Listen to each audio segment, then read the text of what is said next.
basically fabric. We are going to be doing this beautiful satin, and the best way to kind of keep yourself from getting a little bit, it looks overwhelming when you first start it, but you kind of think as you're cartooning, think of it as kind of a blended paint by number. There's sections, there's highlights, there's shadows. Just keep it systematic and give yourself some time. You know, what this is going to be is a lot of wet blending on your actual piece. So just take it in steps and chapters. The first step, nobody freak out. It's not a scumble. It's going to be just a base color. Also, all these colors are already mixed for you. Cool. And hopefully the quantities, there should be plenty. But again, it starts getting low. Someone please tell me. But everything's already mixed. So you start with the base coat, 2 coats. 2 coats, nice, and you can just do it with a 4-incher, nice X stroke like we've been doing. Get this beautiful base coat down. Okay, so then you're gonna keep your base coat on you because this is what you're gonna be using to kind of help wet blend your various steps. So we start with, first, the tint. And which one is the tint? If you're looking at a lighter or darker color? The lighter. Exactly like your color wheel. So you're looking, you've done your cartoon, and again, as you look at your cartoon, you've already laid in where the tints and the shades are going to sit. So have our tint, and I also like to keep on when I'm doing a wet blend.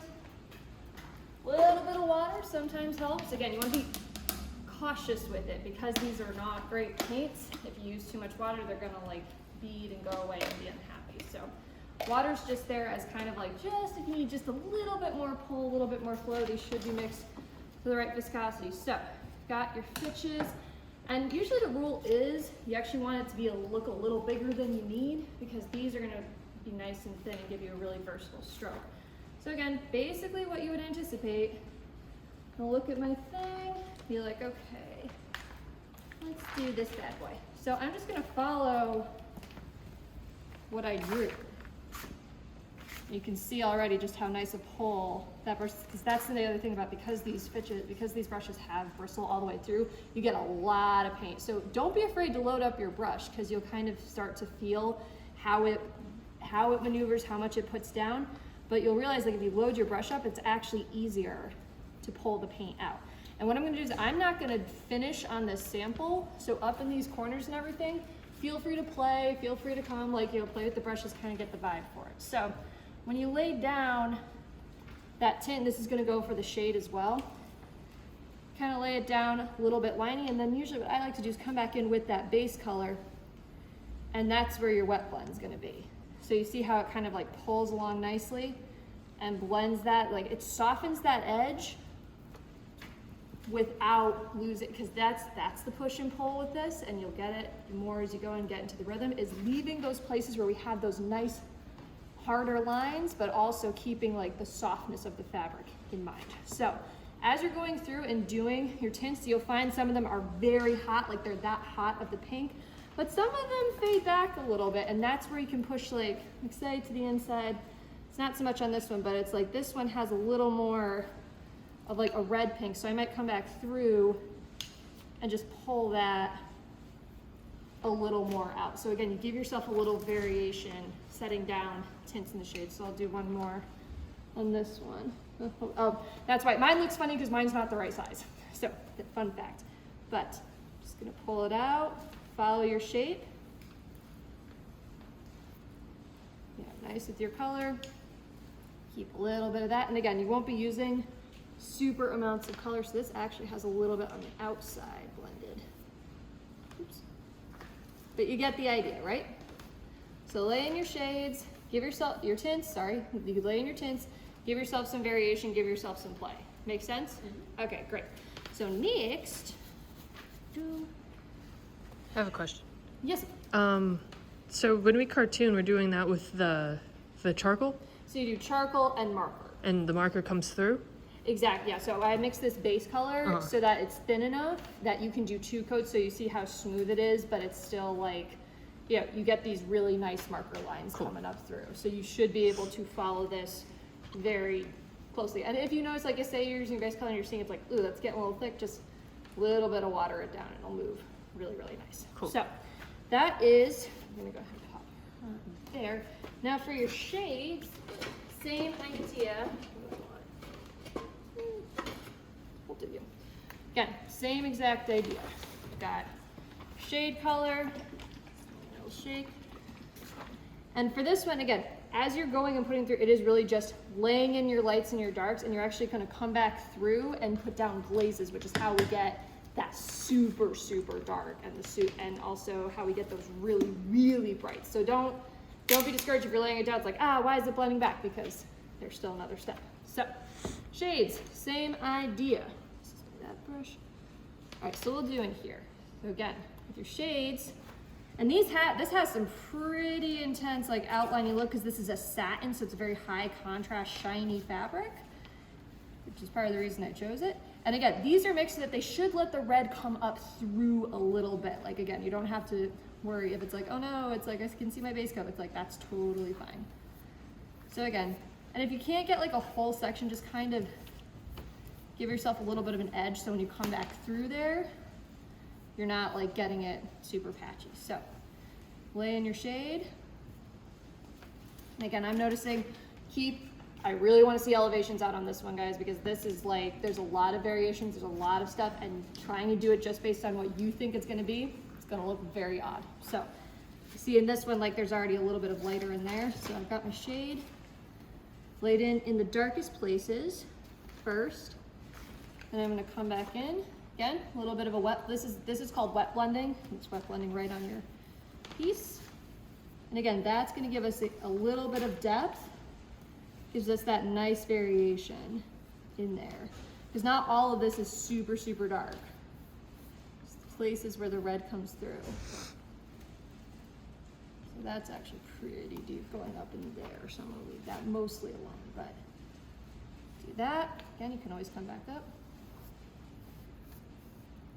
So again, same idea, just lay in your shades, and if you notice, like I noticed this is like pretty deep coming up in here, so I might come back in with the color. Do not be afraid to play, do not be afraid to make that, because value variation is everything, okay? Okay, that's shade up there too.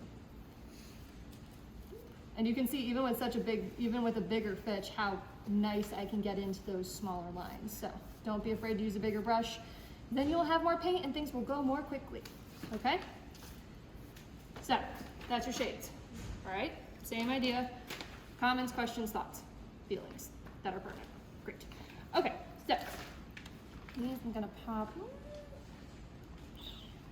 Actually, we're not, because next is our glazes. And I would also recommend, like, as you have them open, we are going to be needing to be a little judicious on buckets because we're starting to run a little low. As much as you can, like, pour them off into smaller buckets and use it more like a palette. Like, think of it more like having all your paint palettes out, so it's like, oh, I can kind of come back in and pull a little of this as it's wet or when it's dry. It's giving yourself that room and variation to play. Also, never do what I'm doing because this is just asking to get dripped on, but that's okay. So, got 3 glazes.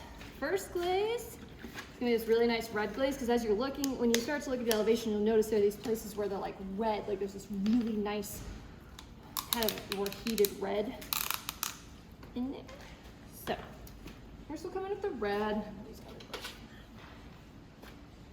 And when I'm looking at the elevation, I'm seeing some red up in there. So these are glazes. Remember we talked about the difference between washes and glazes?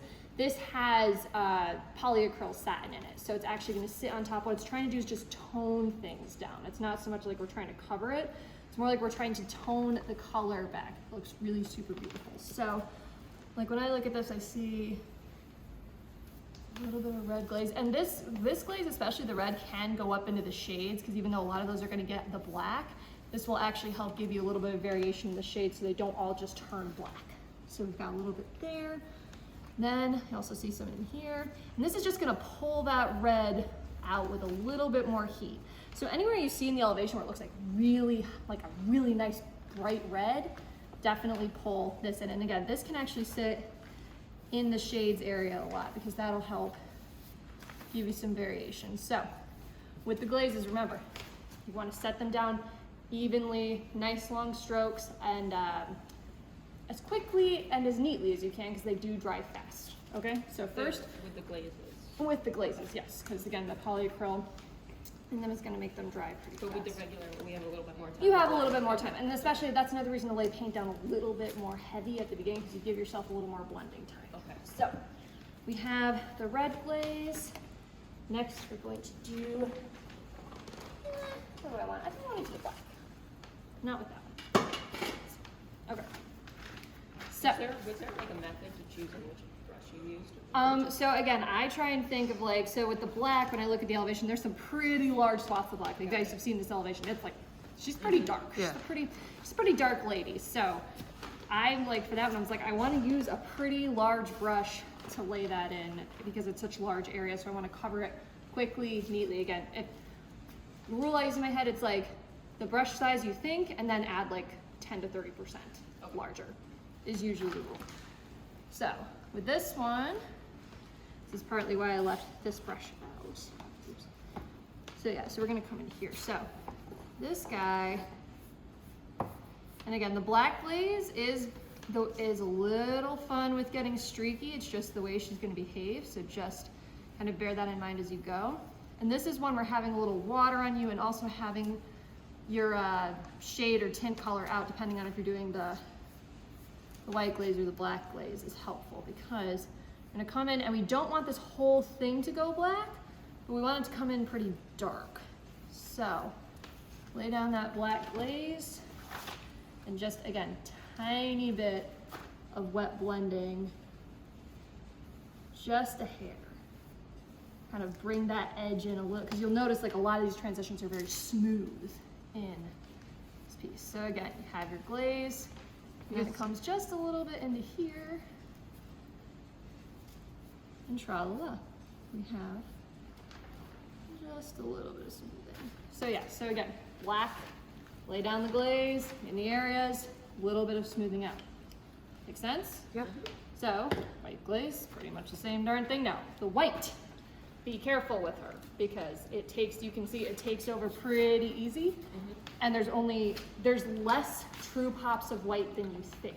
So definitely have a tint brush or something else out. Be ready for that. Okay, and remember these glazes are super watery. So let's try not to spill. I'm mostly talking to myself more than to you. Okay. Want me to cap the black glaze if you're done? Sure. Thanks. Just don't want that to be a problem. Spill and make everybody sad. Okay, so for the white, looks like we've got like a true pop here. And again, this should be pretty glazy, but just be, again, what do I always say? Always come back in and do more. So this one, you're just really coming in places. And again, not everywhere has the white. And so, and then it's like, oh, that maybe got a little big. And smooth that out a touch. Just like that. And that way, it kind of carries it out into your fabric. So again, you still get that pop, you still get that lift. And some of them are pretty stripy. Like this guy is like very, very stripy. He's very hot. So you can definitely get a little more into that. But that's for the highlight glaze. With me? Okay, your last two steps. Base color, just gentle overall spray, one pass, just and then you can see there's that nice black halo, which is a black spray. Okay? Cool. Everyone good? Yeah. Is it a black